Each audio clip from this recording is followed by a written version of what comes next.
y todos los que estéis allí presentes. Siento no haber podido estar allí en persona, pero bueno, al final era muy difícil hacer el viaje justo en el día, ¿no? que lo podías organizar. Mira, os voy a compartir una presentación que tengo aquí, que está aquí mismo. A ver, un segundo.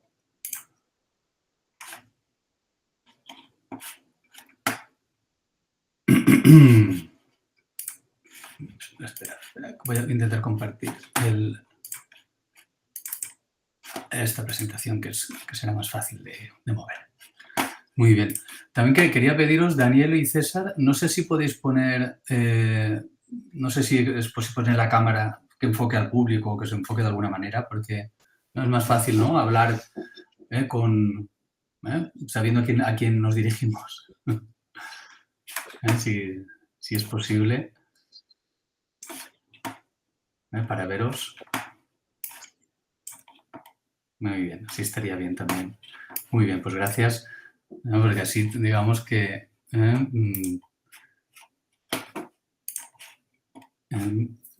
digamos que es, ¿no? es como más real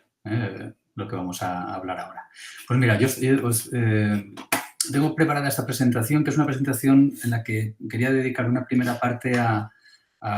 explicar el marco un poquito más teórico, donde podemos incluir esta lógica de financiar la industria y relacionarlo con los conflictos armados y después podemos centrarnos en los datos concretos a los que podemos acudir cuando ya intentamos ponerle nombre, ¿no? a qué entidades financieras están financiando. En este caso, podemos hablar del genocidio en Palestina. Así que lo primero que tenía preparado es un enfoque que creo que está bien que sepáis el marco en el que se encuentra. Se encuentra en los estudios sobre economía de la defensa o si buscáis información en inglés sería de Peace Economics, en el que se estudia pues, todo el conjunto de elementos que desde una lógica económica, desde un sector en concreto, que sería el de la industria de las armas, pero también el sector público, los ejércitos, ministerios de defensa, los gobiernos, todo este conglomerado, todo lo que se puede llamar de alguna manera el complejo militar industrial con todos sus tentáculos, que en sí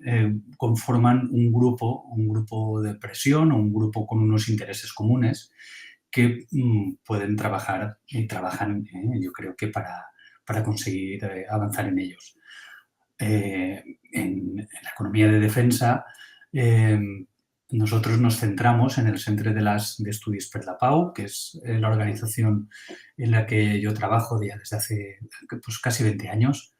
y que estudio estas cuestiones. Lo que intentamos es identificar las diferentes fases que se dan en lo que llamamos el ciclo económico-militar o el ciclo armamentista, un ciclo en el que es bueno que identifiquemos ahora rápidamente cuáles son los momentos en los que nos tenemos que centrar para entender dónde hay decisiones políticas que pueden hacer que este ciclo, digamos, es un ciclo que se alimenta, que se alimenta a sí mismo y que hace más grande el sector. Pensamos que puede hacer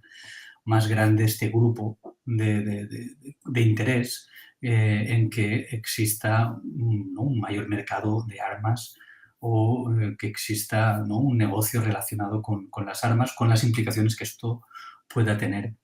en la vida de muchas personas, ¿no? Lo primero sería identificar las partes más relevantes de este ciclo. Las partes más relevantes de este ciclo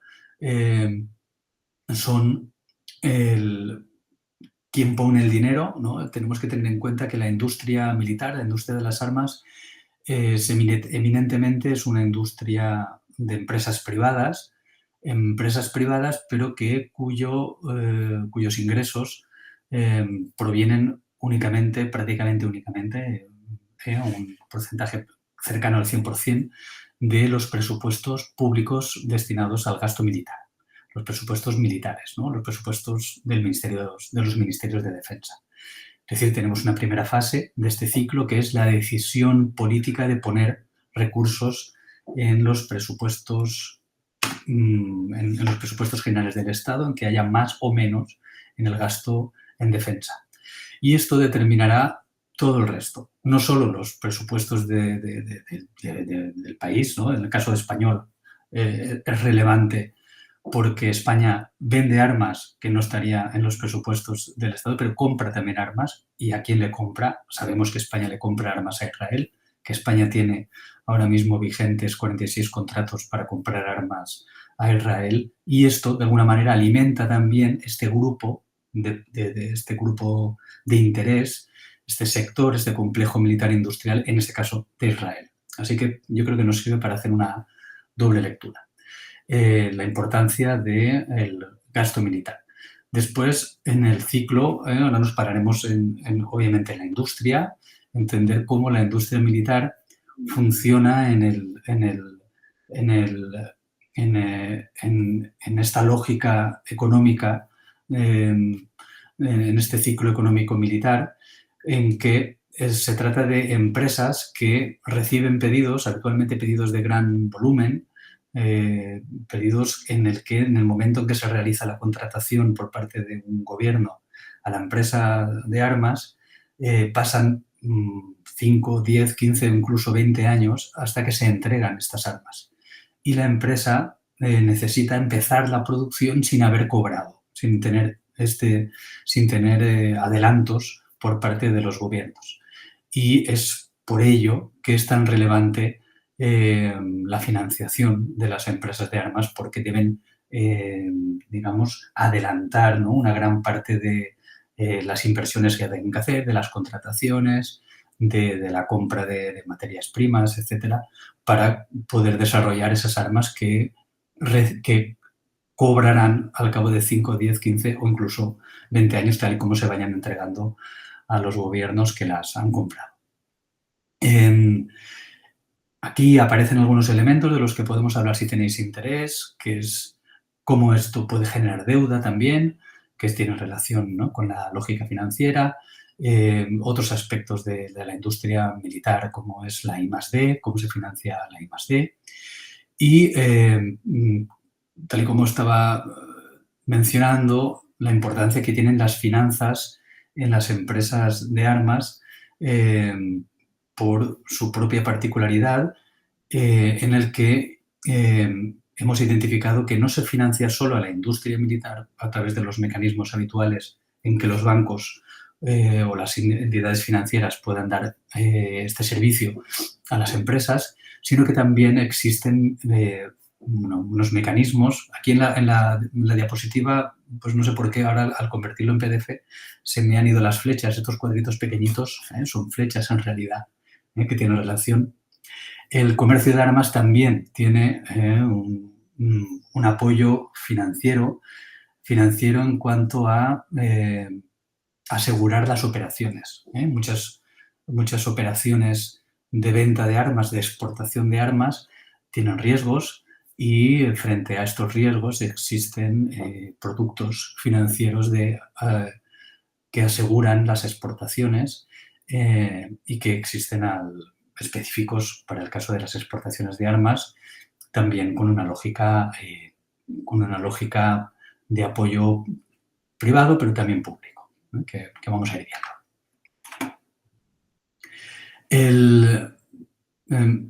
El ciclo, me gustaría que también viéramos la complejidad de política de este sector económico, en el que existe únicamente por la voluntad política de que exista. Es decir, es importante remarcar que el gasto militar es una decisión política de cada gobierno de cada año. La industria militar puede producir y fabricar solo aquello para lo que tiene permiso por parte del gobierno. El gobierno de cada país compra a su industria. En el caso español, por ejemplo, estamos hablando de un sector que pueda facturar unos 10.000 millones de euros al año y la mitad aproximadamente lo compra el propio Ministerio de Defensa español, son unos 5.000, y los otros 5.000, así como media, están destinados a la exportación. Pero producen lo que el gobierno pide, y la exportación de parte de la fabricación de las empresas nacionales es importante, porque cuanto mayor número de unidades produces de aviones de combate o de buques o de lanzacohetes o de tanques, etcétera, que se producen en España y son exportados, cuantas más unidades produces, menor es el coste por unidad. Y eso también es algo que promueven los gobiernos, y promueve en este caso el gobierno español, que quiere que haya más exportaciones de armas, porque eso de alguna manera reduce el coste de la factura de la compra de armamento interna, ¿no?, por parte del gobierno. Y la parte del comercio de armas tenemos que saber, ¿no?, como comentario para entender cómo funciona el sector, es la empresa de armas, que son prácticamente todas privadas, la que busca a sus clientes a través de ferias de armas, a través de representantes que van a visitar a los clientes, a través de incluso de llevar, con el permiso del gobierno, incluso con el gobierno detrás, con las representaciones institucionales en otros países, como en Arabia Saudí, que se ha producido, que se llevó el tanque Leopard para que lo vieran los representantes del gobierno saudí y de su ejército, para convencer desde que lo adquirieran, a través de, ¿no?, toda una serie de mecanismos en los que hay un gran apoyo público, un gran apoyo gubernamental. El comercio de armas solo se puede producir, las exportaciones de armas, con la autorización del gobierno. Es decir, hay una legislación europea, española, internacional, incluso un tratado internacional que ha firmado también España, que obliga a que cada una de las ventas de armas que se puedan producir de un país hacia otro, y esto existe en todos los países, con tratado internacional o sin tratado. Es decir, no hay nada que se produzca y se venda sin el conocimiento y la autorización del gobierno. Es una producción muy política. La empresa debe pedir autorización al gobierno, y es el gobierno quien debe aplicar la legislación española, que se basa en la europea y también en el Tratado Internacional sobre Comercio de Armas. Este tratado dice que en el momento de conceder esta autorización para esta empresa que quiere vender, por ejemplo, digamos, buques de guerra a Arabia Saudí, o aviones de combate o cazas a Arabia Saudí, que es algo que ocurre, por ejemplo, en el caso español y europeo, o bombas, proyectiles que se lanzan desde estos aviones o incluso también desde los buques, que también es algo que ocurre en nuestro entorno, debe pedir permiso para autorización para que se produzca esta exportación, aplicando los criterios que aparecen en la ley. Y en la ley aparecen 8 criterios, 2 de ellos son los que nos van a llevar a la discusión, al marco en el que creo que os interesa en estas jornadas, que es el criterio referido a que no se debe autorizar, según la legislación, una exportación de armas a un país que esté en conflicto armado. Digamos que esto es un criterio relevante, o el gobierno no debiera autorizar, debiera denegar una licencia de exportación que vaya destinadas a países donde se vulneren los derechos humanos o donde se produzca, pueda afectar a la estabilidad regional, a la paz y a la estabilidad regionales. Esto se aplica a cada una de las exportaciones de armas. Esto las empresas de armas lo saben, el gobierno lo sabe, pero después vemos que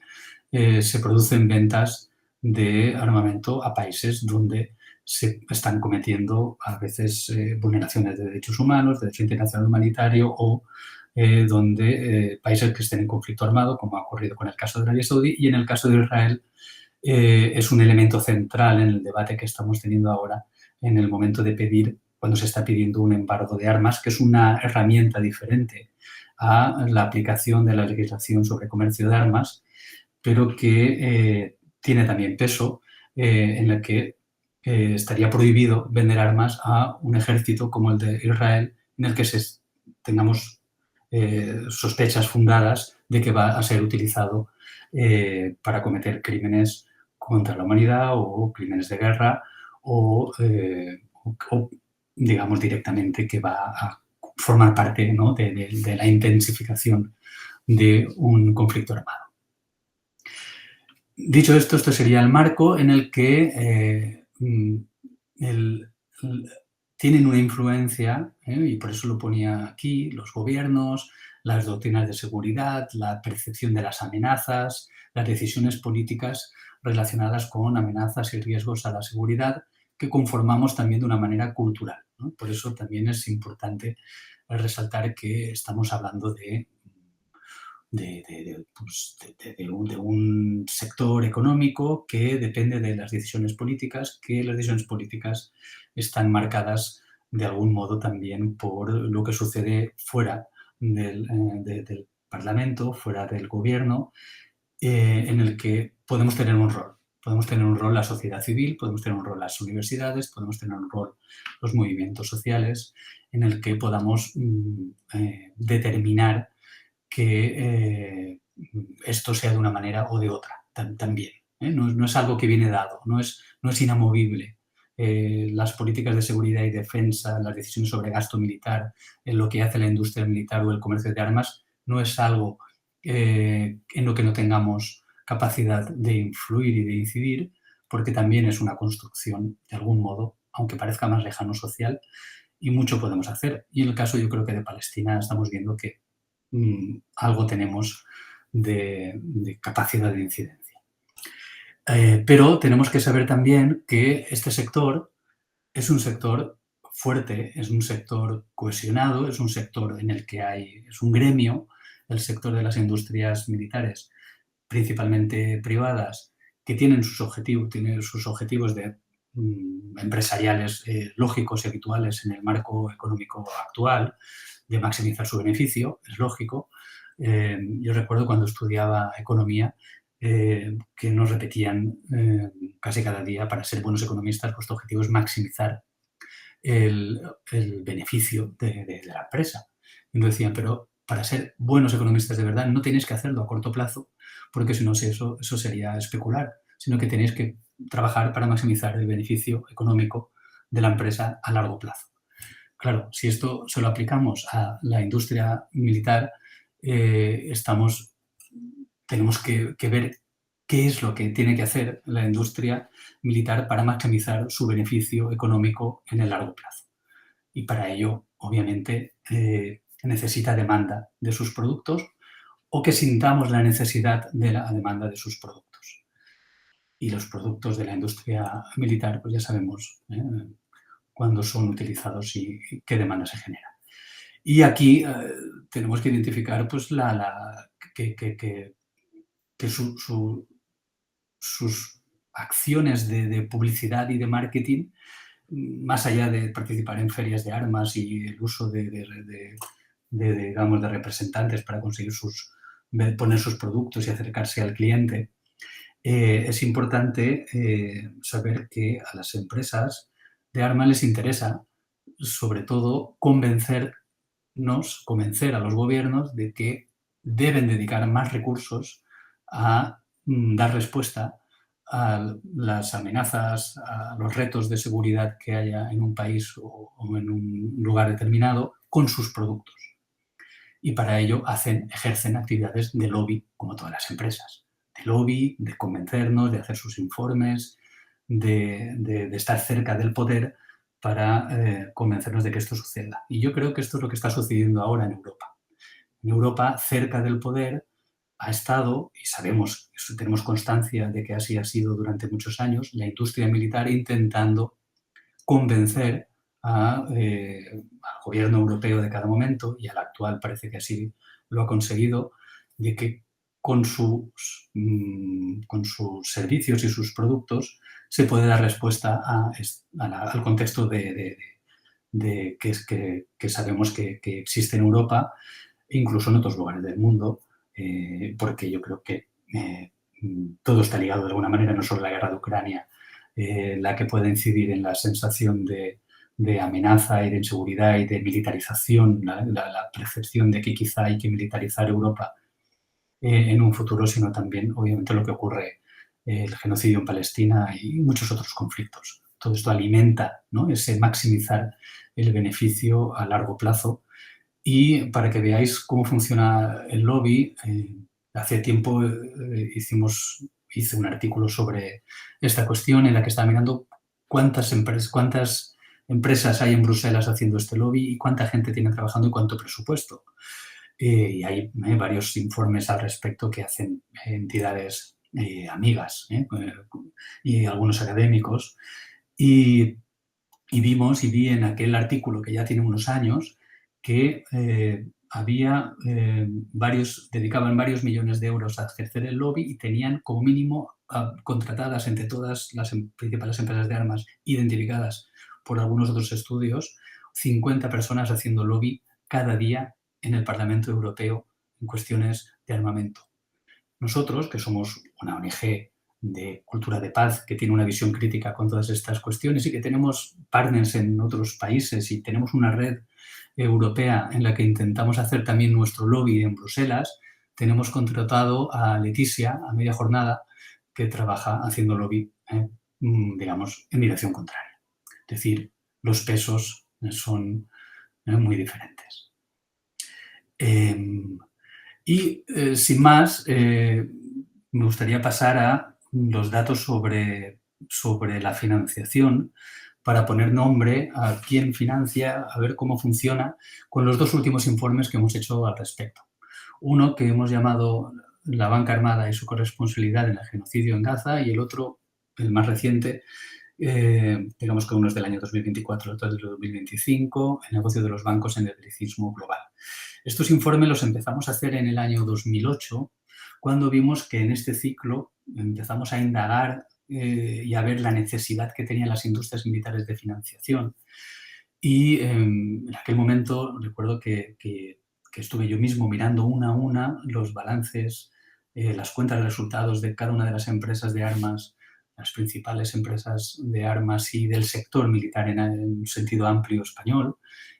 hasta 200 empresas. Es verdad que son 8 o 10 las que copan prácticamente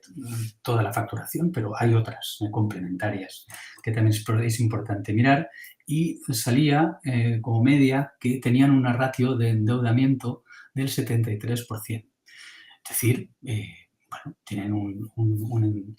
una deuda, o necesitan una financiación importante, relevante, para mantener su actividad habitual. Lo que luego con el tiempo vi que no era una cifra ni más alta ni más baja que la media de la economía española, que se situaba también alrededor de esta cifra. De aquí viene una frase que a veces ha sido utilizada por la banca ética también, que podemos hablar de ella, porque existen también bancas éticas que no tendrían este nombre de banca armada, en la que decimos que 3 de cada 4 armas no podrían ser producidas de no ser por el apoyo de los bancos. Incluso hablando con amigos economistas me decían, bueno, ni 3 de cada 4 ni prácticamente ninguna, porque el sector financiero es imprescindible para la economía en general y tal y como funciona hoy en día y en particular para la economía de defensa. En los varios informes que hemos hecho a lo largo de estos años hemos intentado identificar a través de algunas empresas de armas, que son las que hemos identificado como empresas sobre las que tenemos primero acceso a cierta información, empresas que son protagonistas en cuanto a producir las armas que son más utilizadas y que producen este proceso de militarización mundial, y en muchos países, empresas de armas de países en los que nos generan una especial preocupación por su rol protagonista que puedan tener en cometer crímenes contra la humanidad y poner a los derechos humanos, como pueden ser las empresas del complejo militar de Israel. Y así hemos hecho un seguimiento durante varios años de 40, 50 empresas de Estados Unidos, de Europa, de Israel, de Turquía y sobre todo de nuestro entorno. Entonces tenemos también que saber que estamos hablando de las limitaciones de dirigirnos a las empresas que tienen relación con España, con Europa, a quienes nosotros podemos comprar y vender, Israel en este caso también, Estados Unidos y algún otro país occidental, de lógica occidental. ¿Por qué? Porque son empresas en las que pensamos que nuestros informes y nuestra acción y nuestra actividad puede ser escuchada, podemos incidir. Se lo van a mirar y además hay una legislación que quizás se debiera aplicar de manera más estricta. Y bueno, y con todo ello pensamos que podemos contribuir a que desde aquí, desde donde estamos, pues puedan producir cambios. No es que no nos interese también la información sobre las empresas de China, que es un país que también tiene empresas de armas, o de Rusia, que también tiene empresas de armas y que también exportan, etcétera, sino que es una información, digamos, más lejana, más difícil de conseguir para nosotros y tenemos una capacidad de influencia nula, probablemente, en sus gobiernos. Por eso nos centramos en lo que nosotros y nosotras pensamos que podemos cambiar. Hemos hecho varios informes, ahora veremos algunos de sus resultados durante todo este tiempo, pero vimos que es verdad que desde un punto de vista, yo creo que también incluso cultural, hay una aceptación social a que existan las industrias militares simplemente porque así ha sido siempre. Y ahora yo creo que desde que ha empezado la guerra en Ucrania, desde esta última fase, ¿no?, de la guerra en Ucrania con la invasión del ejército ruso del territorio ucranio, podemos ver que incluso ha aumentado la aceptación, incluso se percibe la necesidad de que existan cierto nivel de militarización bajo la lógica, yo creo que equivocada, y podemos hablar de ello también, porque al final todo está ligado, ¿no? Una percepción cultural con las decisiones políticas que alimentan esta visión, pero que existe ciertamente una dificultad de transmitir el mensaje de que quizá no haya que financiar a las empresas de armas porque cuanto menor sea el armamentismo, cuanto menos sea el militarismo, más lejos estaremos de la guerra. Ahora existe la percepción por el miedo yo creo que a Rusia sobre todo, y creo que es un miedo en cierto modo infundado, que podemos hablar de él, como digo, pero creo que no es el centro de la exposición ahora. Y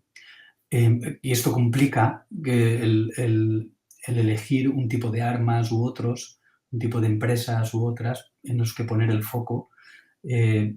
Y aquí aparecería el concepto que quizá hay armas más controvertidas y armas menos controvertidas, o empresas más controvertidas o empresas menos controvertidas, dependiendo de para qué sean utilizadas estas armas. Es un concepto en el que no hay que esquivar ni obviar, y es verdad que hay diferentes niveles. Es por eso que elegimos empresas de armas en las que algunas de ellas, por ejemplo, fabrican armas que están en procesos de prohibición, y eso es un elemento importante en la lógica del sector financiero y su relación con las empresas de armas, en procesos de prohibición como, por ejemplo, las armas nucleares, en las que hay cierto consenso social en cuanto a su rechazo, no sé si mayoritario o no, pero hay digamos un gran apoyo a que deberían eliminarse las armas nucleares por los riesgos que implican su proliferación y de hecho existe un tratado por la prohibición de las armas nucleares en el que se está impulsando, incluso desde los estados, que se produzca esta eliminación. Entonces, financiar a empresas que fabrican, que aparecen en nuestros informes, armas nucleares, es algo en lo que le prestamos también incluso mayor atención. Y algunas otras armas controvertidas, como pueden ser aquellas que han pasado por procesos de prohibición como las bombas de racimo, las minas antipersona, por ser armas que ejercen un daño humanitario inaceptado o inaceptable por parte de la comunidad internacional y que han tenido procesos de prohibición mayoritarios o masivos, no de todos los países, como bien sabéis, porque China, Rusia y Estados Unidos no firman ningún tratado nunca, pero de la mayoría del resto de países. Y con esta cuestión sobre la mesa, que iremos viendo, que sabemos que es un enfoque quizá más global, que sería más el del informe 71 y de muchos otros que hemos hecho anteriormente, poniendo el foco en algunas empresas que fabrican algunos tipos de armas que consideramos más dañinas para mantener la paz mundial o que se consideran en general, ¿no? Más ¿no? perjudiciales para el objetivo de promover la paz. Pusimos el foco, lo hicimos anteriormente con la guerra de Yemen y ahora con la cuestión del genocidio en Gaza. Porque tenemos información, ¿no? información de los ataques que se están produciendo, digamos que no se esconden incluso, ¿no? Los ataques, con qué armas se están produciendo, incluso hay información sobre contra quién han sido utilizados, cuántas víctimas han generado. Entonces intentamos hacer este vínculo de información sobre ejemplos de uso de armas que han generado víctimas que son víctimas de crímenes de guerra. Y aquí, en la columna de ejemplos de uso, hemos intentado identificar lo que fue utilizado en varios lugares, ¿no? Como por ejemplo pues más conocido en Jabalía, en Wasi, en Al-Mawasi, en Khan Yunis, en Ciudad de Gaza, etcétera, diferentes ataques que han generado víctimas civiles, víctimas ilegales, digamos muertes que van contra el derecho internacional y documentado por organizaciones sobre el terreno, por Naciones Unidas, por Amnistía Internacional, por ejemplo, por Médicos Sin Fronteras, por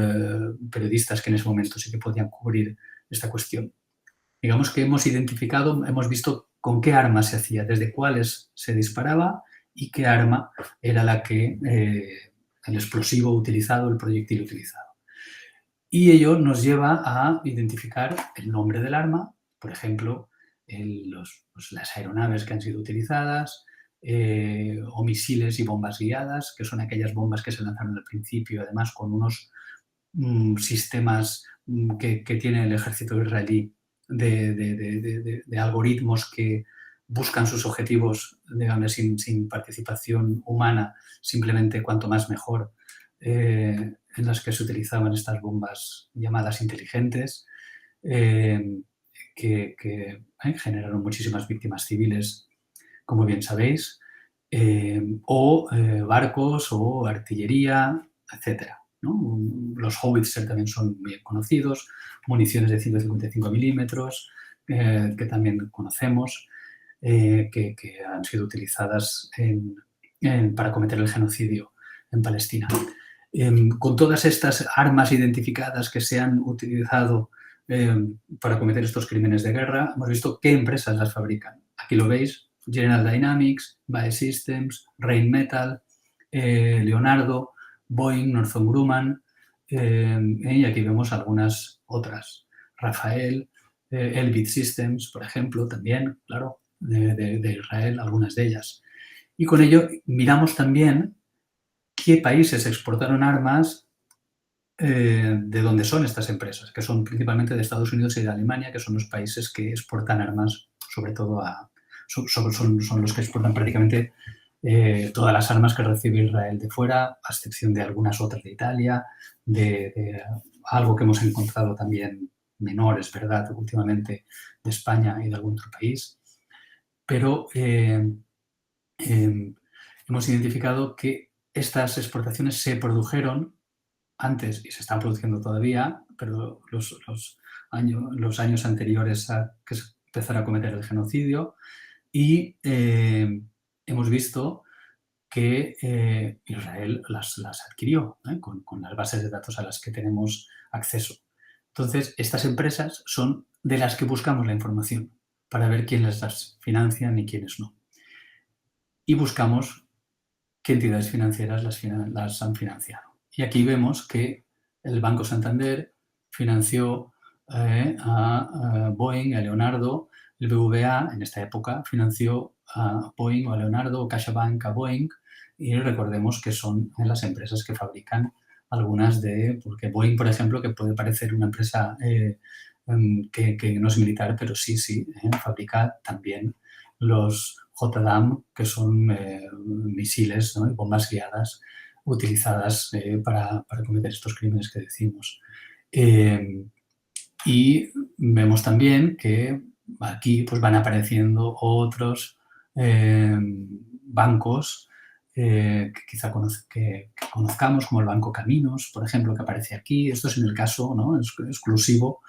del análisis que estamos haciendo de utilización, de financiación de las empresas que fabricaron las armas que fueron exportadas a Israel y que han sido utilizadas por el ejército israelí para cometer el genocidio en Gaza. Es decir, estos bancos han contribuido a ello también. Esto nos da como resultado el ranking de la banca armada, que llamamos así banca armada al conjunto de bancos que financian a las empresas de armas. Pues de aquí viene este nombre porque es una campaña que se llama banca armada también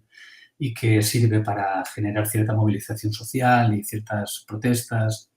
en los propios bancos, en las juntas de accionistas donde acudimos a explicar esto, pero también en las universidades, por ejemplo. Ahora hay una campaña enfocada con el Banco Santander por esta cuestión, por el genocidio en Palestina, y contribuimos, ¿no?, modestamente con los datos que podemos aportar. Y aquí nos sale el ranking de la banca armada española, vinculada al genocidio. Y podemos decir que en el periodo en que conseguimos esta información de la manera que os he explicado, el Banco Santander tiene identificados 2.442 millones de financiación de estas empresas. El BBVA, 1.558. La Caixa, CaixaBank, 110. 110 millones en realidad, ¿no? Bestinver, 65. Y después nos aparecen bancos conocidos, Ibercaja, por ejemplo, que sí que probablemente conozcáis, con una cifra menor de 2 millones, pero que también es una cifra importante, ¿por qué no? Algunas empresas de inversión directamente o Banca Marc. Es cierto que también nos aparecen muchos bancos internacionales. Al ser empresas de Estados Unidos, aparecen sobre todo banca de Estados Unidos, que son pues, la gran banca que conocemos y que, bueno, aparte invierten en otros sectores para también su objetivo de maximizar su beneficio, no importando de dónde viene, como Vanguard, State Street o BlackRock, que es bien conocido, el Bank of America, Morgan Chase, Morgan Stanley, y varios, también europeos, incluso BNP Paribas, Crédit Agricole o Barclays, o japoneses como el Mitsubishi, Deutsche Bank, etcétera, etcétera. Digamos que la lista es mucho más larga, tenemos información de varios cientos de bancos de todo el mundo. En el otro informe que hemos hecho recientemente, digamos que y volvemos a la explicación inicial, intentamos poner el foco en que este sector de alguna manera se beneficia de lo que nos parece terrible, ¿no? De que haya unas guerras, de que se cometan estos genocidios y otras vulneraciones de derecho internacional humanitario, en el que mueran civiles, como mueren en todas las guerras, como bien sabemos que son la mayoría de víctimas que se dan, con diferencia. Y este análisis sería, digamos, pues más un análisis de cultura de paz, de decir qué es lo que estamos promoviendo y quién lo está promoviendo y hacia dónde vamos, en el que estamos haciendo que sea más grande, cada vez más grande, el músculo militar, no de un país, sino de muchos, que nos puede llevar a un escenario, a una escalada, a una carrera armamentista en la que podamos sufrir la guerra también en nuestra gente. No sé si en nuestro territorio, cuesta pensarlo, pero sí, creo yo, me atrevo a decir, de que si seguimos en esta escalada de poner más recursos en el gasto militar, tal y como se está proponiendo ahora en la reunión de la OTAN de finales de mes, se habla de aumentar el gasto militar no del 2% del PIB, que ya es una cifra bastante elevada, sino llegar al 5% del PIB.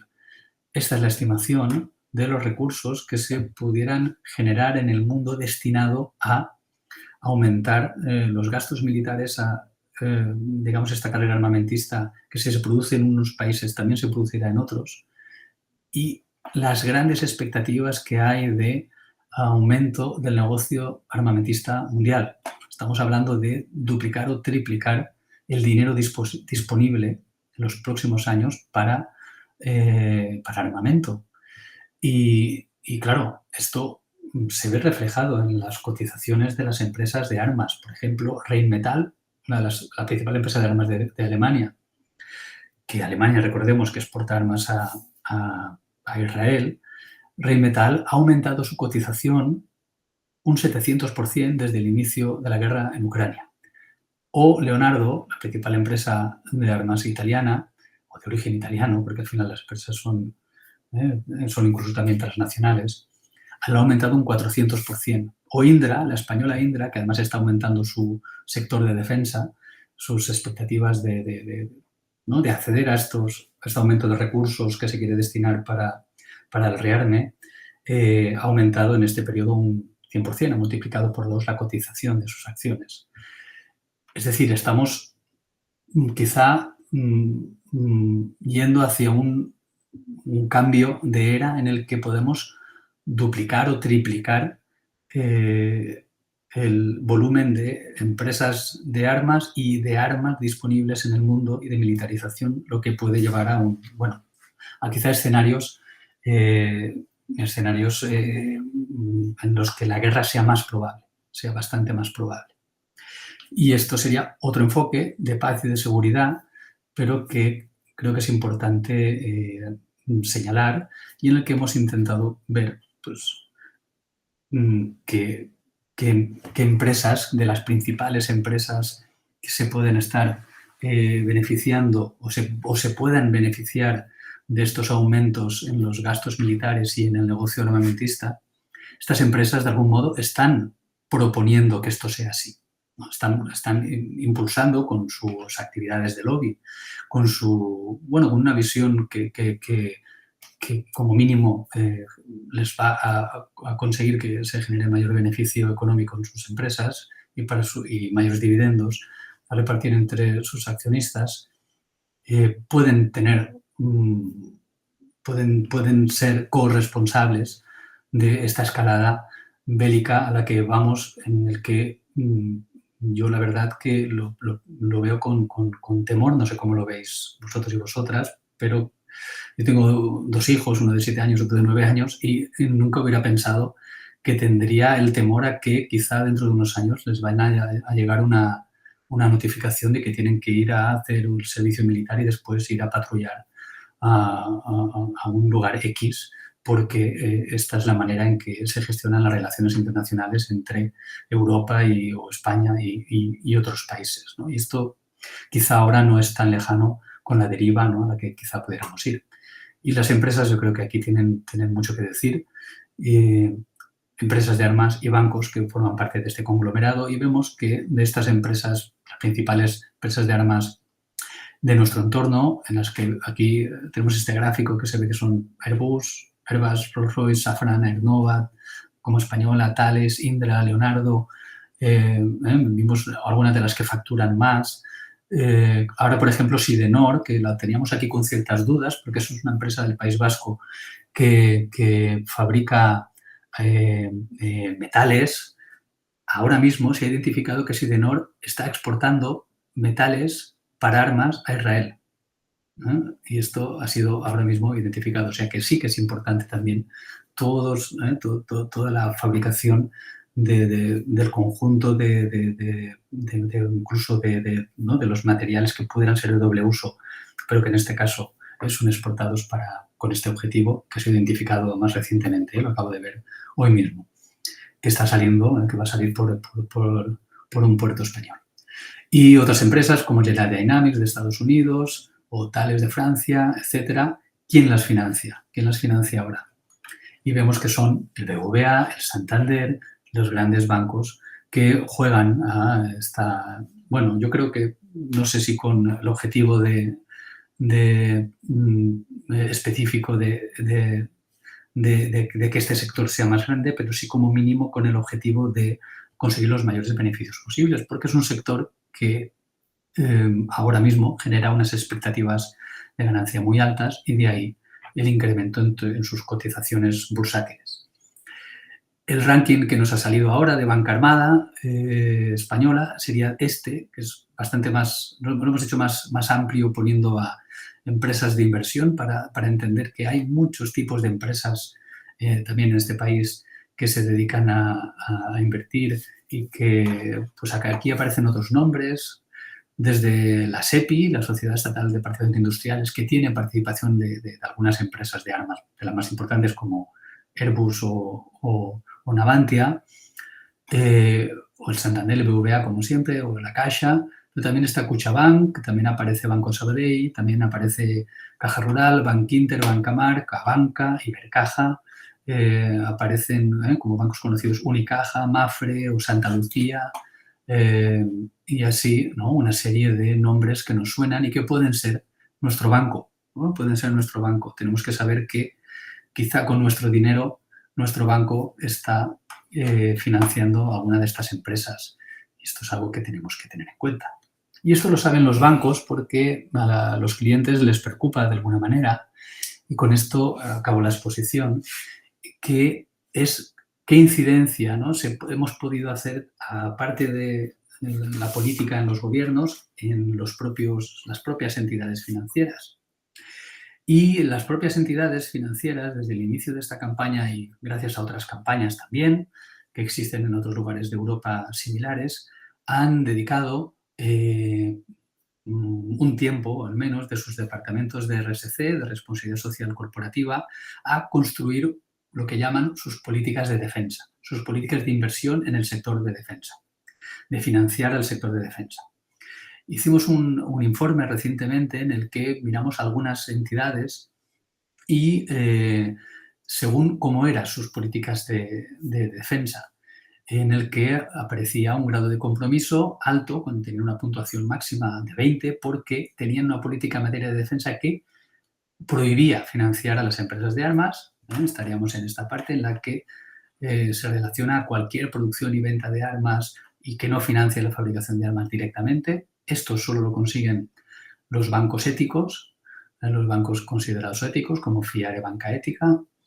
los de compromiso medio, en las que tienen una lista de exclusión de empresas fabricantes, recomiendan no invertir en alguna industria armamentística, excluye la fabricación de tecnología que pueda ser utilizada para fines armamentísticos como tecnología de doble uso. Esto, por ejemplo, lo tiene el Banco Santander o el BBVA o CaixaBank. Como veis también, el Banco Santander y el BBVA